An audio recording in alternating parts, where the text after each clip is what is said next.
আলাইকুম বন্ধুরা, আশা করি আপনারা সকলে খুব ভালো আছেন। আমরাও ভালো আছি। তো এই আবার একটা নতুন সকালে আপনাদের সামনে হাজির হয়েছি। তো আশা করি ভিডিওটা আপনাদের ভালো লাগবে। তো থাম্বনেল দেখে বুঝতেই পেরেছেন আমি এই উচ্ছে গাছটার কথা বলছি। দেখুন আমরা বীজ ফেলি আর অযত্নে গাছটা কতটা সুন্দর গজিয়েছে এবং পাতাগুলো প্রায় সবুজ আর অনেক উচ্ছে হয়েছে, জানেন তো, ফুলও এসেছে। আর এই যে ঘুম থেকে উঠে আমি ব্রাশ করে নিচ্ছি। ঘরে লাইট জ্বালাতে পারি না কারণ ছেলে আর বাবা ঘুমায়। তো গতকাল রাত্রে বাড়িতে চাল বাড়ন্ত ছিল। তো ওর পাপা নিয়ে এসেছে আর সেটা বাজার থেকে ব্যাগ থেকে নামানো হয়নি। তাই রান্নার জন্য চালটা নিয়ে তারপরে ড্রামে রেখে দেবো। তো চলুন দেখতে থাকুন, আশা করি খুব ভালো লাগবে। আর তার মধ্যে আমার আবাবিলটা উঠে গেলে ওকে আবার খাওয়াবো। তো আজকে বিশেষ রান্না নেই। আজকে পুঁই মিঠুলি আর অসময়ের সবজি খেতে কিন্তু ভালোই হয়। আর এই যে দেখুন ভাতটাও আমার হয়ে গেছে। মানে ফুটে এসেছে, একটু নামিয়ে রাখবো 5 মিনিট। আর তারই ফাঁকে আমি উম বেগুনের মধ্যে লবণ, হলুদ, তার চিনি আর হচ্ছে লঙ্কার গুঁড়ো সামান্য মাখিয়ে রাখছি। আর পুঁই মিঠুলি রান্না করব, এটা অসময়ের তরকারি। কিন্তু পেঁয়াজটা যখন লাল হয়ে যাবে তখন কেটে রাখা ডুমো ডুমো করে আলুগুলো দিয়ে দেবো। দিয়ে আলুটা যখন লাল হয়ে যাবে তখন দেবো পুঁই মিঠুলি। তারপরে একটু আদা বাটা আর লবণ দিয়ে যে জলটা বেরোবে চাপা দিয়ে দেবো। যে জলটা বেরোবে সেটা শুকিয়ে আসলে তারপরে শুকনো মশলাগুলোও দিয়ে দেবো। যেমন মরিচ গুঁড়ো, জিরার গুঁড়ো, হলুদ গুঁড়ো, একটু সামান্য লাল লাল লঙ্কার গুঁড়ো দেবো কালার হওয়ার জন্য, সামান্য। যেহেতু এখানে 4-5টা কাঁচা লঙ্কা দিয়েছি তাই আর দরকার নেই।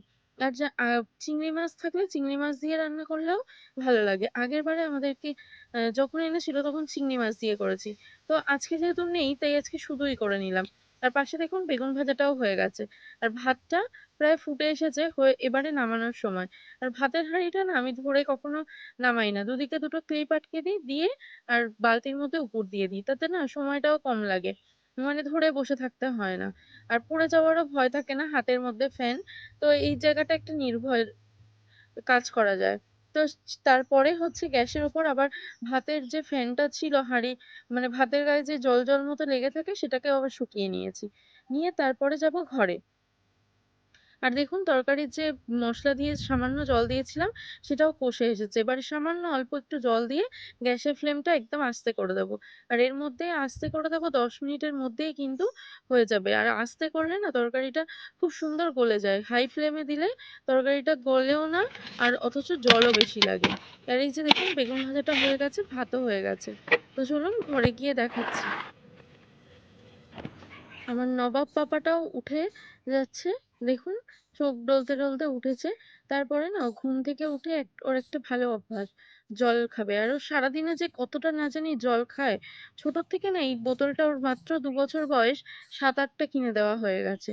আর দেখুন কান চুলকাচ্ছে, আহ হাই তুলছে, মানে যেভাবে সবাই ঘুম থেকে ওঠে। আর এই যে দুষ্টু বাবা, একবার বলো আর একবার বলো, স্কুলে তাহলে যাবে না তো আমরা কি খাবো? কে খাওয়াবে আমাদেরকে? কে খাওয়াবে? আবাবিল? আবাবিল লোক দেখ করে খাওয়াবে আমাদেরকে? পাপাকে টাকা দিয়ে দাও তো। এ না না না, দাও পাপাকে টাকা দাও। হাসছে। এই যে টাকা টাকা, হ্যাঁ এই তো দিচ্ছে তো, দিয়ে দাও তো মানা। খেয়ে নিয়েছে। বাবা তার সারাদিনকে দিনই ওর পাপাকে পায় না। যতটুকু টাইম পায় ওর পাপার সাথে খুব আনন্দ করে কাটায়। দেখুন দেখুন তরকারিটা আমার কিন্তু পুরোটাই হয়ে গেছে। আর কড়াটা একটুও কিন্তু জল জল রাখিনি আমি, পুরোটাই শুকিয়ে ফেলেছি। চচ্চড়ি তরকারি তো জল থাকলে ভালো লাগে না। তো তারপরে ঘর গুছিয়ে নেবো প্রত্যেক দিনের মতো। তো এই যে ঘর গুছিয়ে নিচ্ছি। আর তার ফাঁকে তো সন্তু বাবু আছেই, এসে এসে শুধু ঘুরে যাচ্ছে। তো তারপরে আবার মায়ের ঘরটাও গুছিয়ে নেব। আর একে একে ঝাঁট দিয়ে নেবো। আর যেহেতু ওর দাদাকে বাড়ি নেই তাই জন্য ও একাই বসে বসে খেলছে। আর তার ফাঁকে আমি আমার চুলেও তেল দিয়ে দিচ্ছি, কারণ আগের দিন শ্যাম্পু করেছিলাম। আর জানেন তো প্রচুর হেয়ার ফল হয়। কারণ আমি যতই ভাবি এই মানে তেল দিয়ে তো হয় না, অনেক সময় আমার একটু হালকা থাইরয়েডও আছে। তার জন্য হেয়ার ফলটা দিনে দিনে বেড়েই যাচ্ছে। আর দেখুন চুলের কি দশা হয়েছে। আর এই এতটা চুল আমার 1 বছরের মধ্যে উঠেছে। তো তারপরে সেগুলোকে গুছিয়ে রেখে দিলাম। আর এই যে দেখুন বারান্দাতে সন্তু বাবাটা একা বসে বসে খেলছে। আবার দাদা এক্ষুনি বাড়ি আসবে, দুষ্টুমির শেষ থাকবে না। দুজন মিলে যে সারাদিন দুষ্টুমি করে। আর তারপরে সাইকেলে বায়না করছে বাজার করতে যাবে। টাকা নাও, রেখেছি। কি করবে টাকা নিয়ে? পকেট তো নেই ওই প্যান্টে সোনা। তো নাও ব্যাগ নাও, তুমি ব্যাগ চাইছো তো কি করবে? হ্যাঁ ব্যাগে রেখে দেবে, আচ্ছা সোনা রেখে দাও। রেখে কি করবে? ব্যাগ নিয়ে কোথায় যাবে?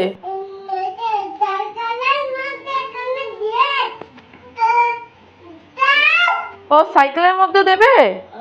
আচ্ছা চলো সাইকেলের মধ্যে দাও, না মধ্যে দিয়েছো, দিয়ে কোথায় যাবে? হ্যাঁ সাইকেল চালাবো। ও বাজার থেকে কি আনবে? হ্যাঁ লস্যি। আর বাজারের ব্যাগ নিয়েছো কেন?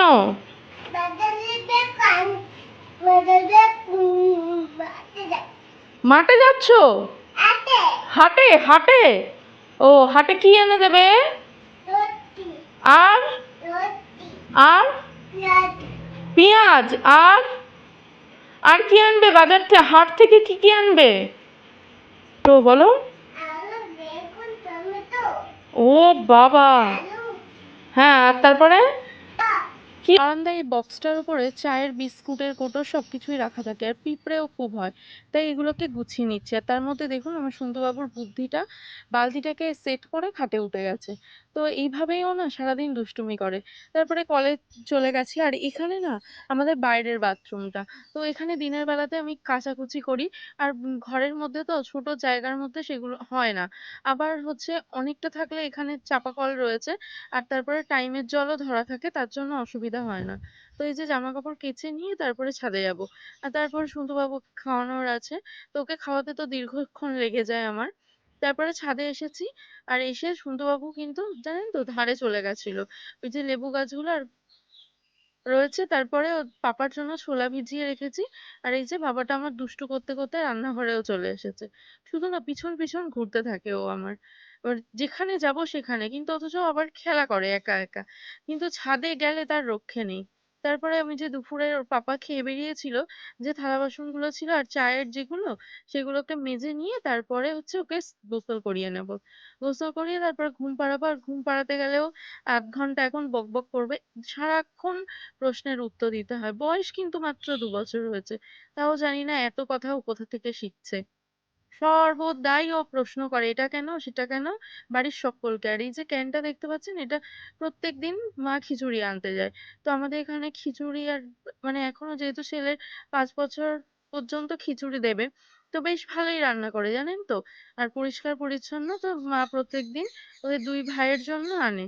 তার জন্য এই টিফিনটাকেও মেজে পরিষ্কার করে নিচ্ছি।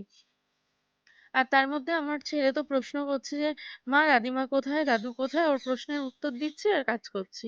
তো তারপরে দেখুন ও কি বেশ দিনের উপর কাক ডাকে আ, সে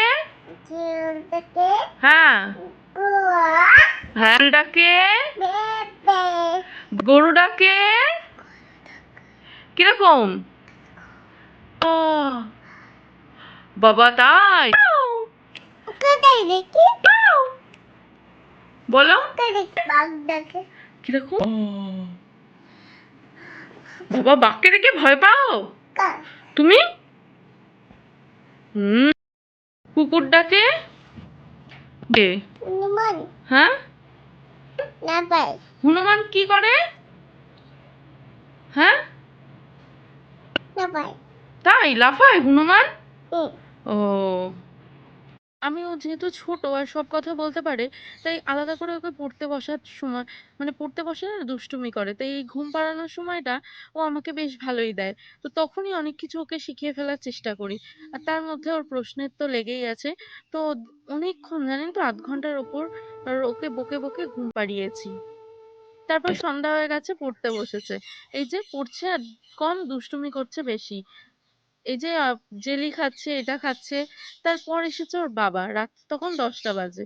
আর দেখুন ও গাড়ির আওয়াজ পেলেই না, বাড়িতে ৩টে গাড়ি, কিন্তু ওর পাপার গাড়ির আওয়াজ ও ঠিক বুঝতে পারে।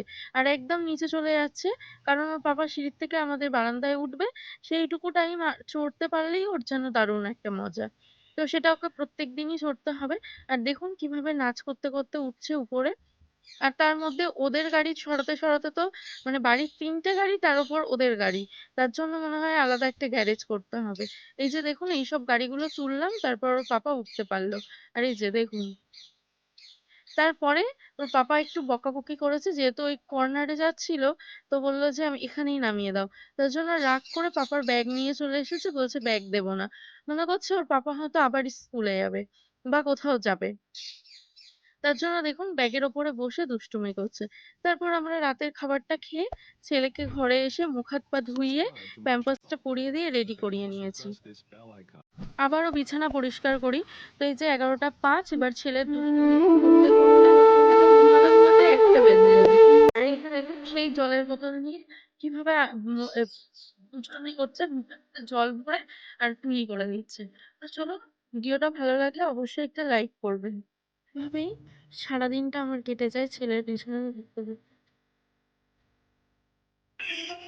বলো লাইক করে বলো খুদা হাফিজ। হ্যাঁ, লাইক করে দেবেন। হ্যাঁ।